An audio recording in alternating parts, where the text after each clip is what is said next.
Every second, more than 20,000 bottles of this drink are consumed worldwide. To us, it's a symbol of celebration and ordinary fast food. But what if I told you that just over 100 years ago, selling the original Coca-Cola recipe would have guaranteed you a spot behind bars? The creator of this brand wasn't a marketing genius. He was a severely addicted wartime veteran, and the drink's first formula was officially recognized as a dangerous poison that drove people mad. How did a regular soda end up outlawed? Why was its creator cursed? And what deadly secret is still hidden in Atlanta's most heavily guarded vault? Watch until the end, because the history of Coca-Cola isn't about business. It's about crime. To understand how a regular soda almost drove America to madness, we need to travel back to the year 1865. The brutal Civil War is raging across the United States. In one of the final and bloodiest battles, the Battle of Columbus, a 34-year-old colonel named John Pemberton is taking part. In the heat of the fight, he takes a horrific blow to the chest from a cavalry saber, followed immediately by a gunshot wound. He had virtually zero chance of survival. Field medics, expecting no miracles, gave him a massive dose of morphine. In those days, it was the only powerful painkiller available, and they shot it into everyone. Pemberton beat the odds and survived, but that battle changed his life forever. His wounds healed, but a fierce, unnatural craving for morphine stayed with him for the rest of his days. Returning to civilian life, John Pemberton realized he had fallen into a hellish trap. He had become a severe addict, spending all his money on his next dose. But Pemberton had one major advantage. By profession, he was a highly skilled pharmacist and chemist. He knew perfectly well that the morphine was slowly killing him, so he decided to use his knowledge to invent a medicine that could break his dependency.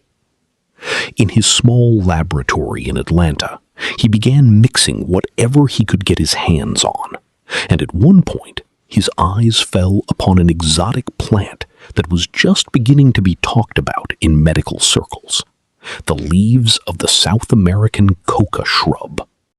Pemberton created a thick syrup based on alcoholic wine, coca extract, and cola nuts, which packed a massive dose of caffeine.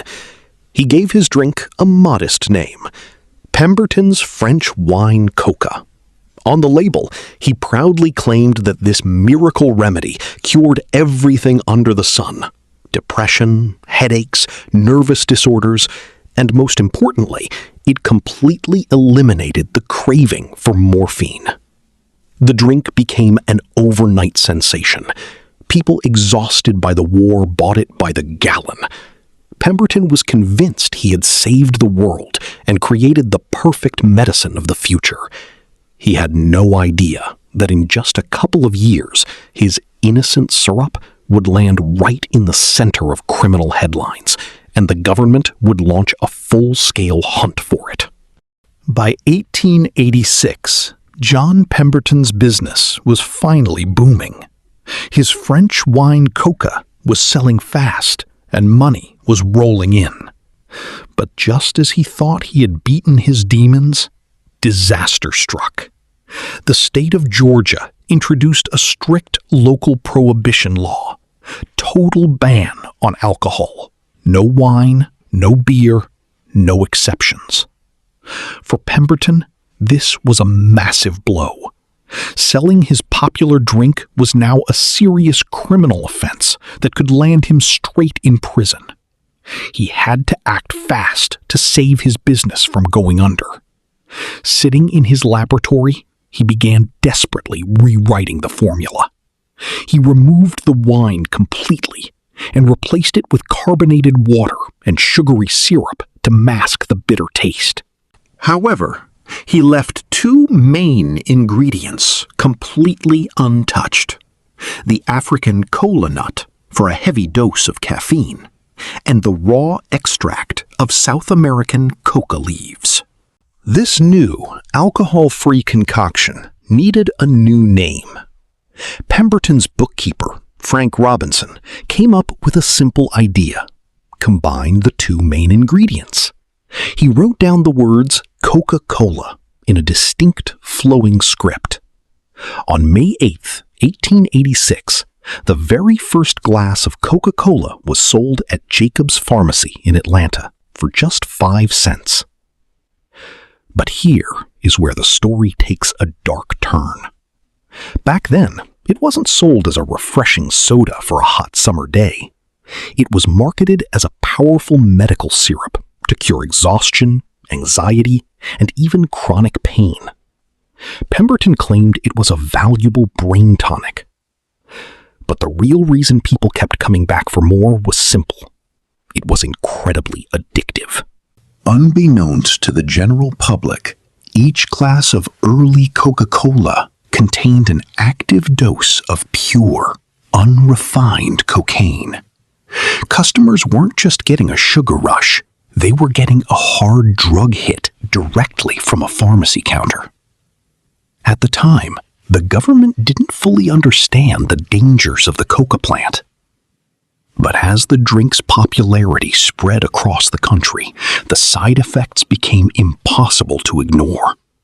People who drank it regularly began experiencing strange mood swings, paranoia, and sudden bursts of aggression. It was a ticking time bomb, and it wouldn't be long before the authorities realized that a dangerous, highly addictive substance was being legally distributed to millions of unsuspecting citizens. As Coca-Cola's popularity grew, it caught the attention of corporate rivals and government inspectors. The turn of the 20th century was the era of the patent medicine regulations in the United States. The government began a massive crackdown on all pharmacy syrups, demanding that companies prove their products were completely safe and accurately labeled. Coca-Cola found itself under intense legal pressure. New federal laws forced the company to completely overhaul its secret recipe. The authorities demanded the removal of any raw, unrefined plant extracts that could be deemed hazardous or unpredictable. The business was on the line. Either they changed the formula, or the government would shut down production nationwide and ban the brand forever. This led to one of the most expensive and secretive corporate operations in history. The company had to find a way to keep the iconic taste that millions loved while satisfying the strict new federal guidelines. They turned to advanced chemical processing to create a spent version of the leaves, extracting only the flavor profile while completely eliminating any active, unwanted compounds. Every single batch of the syrup now had to pass rigorous quality checks to ensure compliance with the law. Coca-Cola managed to survive this legal storm, but the formula was changed forever. It officially transitioned from a mysterious pharmacy tonic into the clean, mass-market soft drink we know today. However, the corporate battle to clean up the brand's image was only just beginning. While the drink was evolving, its creator, John Pemberton, was losing everything. Failing in health and struggling financially, he didn't live to see the global empire his invention would become. Just before his death in 1888, he sold his remaining shares of the company for a mere $1,750 to a sharp-minded businessman named Asa Candler. Candler was a marketing genius, but he faced a monumental problem. The brand still carried the reputation of a strange, controversial drugstore tonic. If he wanted to sell it to families, schools, and restaurants across the globe, he had to completely reinvent its image. Candler launched an aggressive campaign to wash away the past, transforming Coca-Cola from a medicine into a symbol of pure refreshment and joy. The company began distributing thousands of free coupons, putting the bold red logo on clocks, calendars, and billboards across America. But the ultimate masterstroke of corporate rebranding came later, in the 1930s. To solidify Coca-Cola as a wholesome family tradition, the company hired artist Haddon Sundblom to create advertising images of Santa Claus. Sundblom drew a warm, friendly, larger-than-life Santa, dressed in bright red and white, the exact corporate colors of Coca-Cola. This campaign was so massive and successful that it literally reshaped the modern global image of Christmas. By linking the brand to the most beloved holiday on Earth, the company completely erased the dark history of its origins from the public mind, turning a controversial past into a multi-billion-dollar fairy tale. Today, the dark days of the late 19th century are long forgotten, but one massive mystery remains. The exact formula of the drink, known by the codename Merchandise 7X. For over a century, this recipe has been one of the most closely guarded trade secrets in human history. It is kept inside a massive, high-tech steel vault at the World of Coca-Cola in Atlanta, protected by biometric scanners, security cameras, and 24-hour armed guards. Legend has it that only 2 executives in the entire world know the full formula at any given time, and they are never allowed to fly on the same airplane to prevent the secret from dying with them. While modern scientists can easily break down the chemical composition of the soda, the exact proportions and the precise blending process remain a mystery that no competitor has ever been able to replicate perfectly. What started as a desperate experiment by a wounded soldier in a small laboratory completely changed the global economy.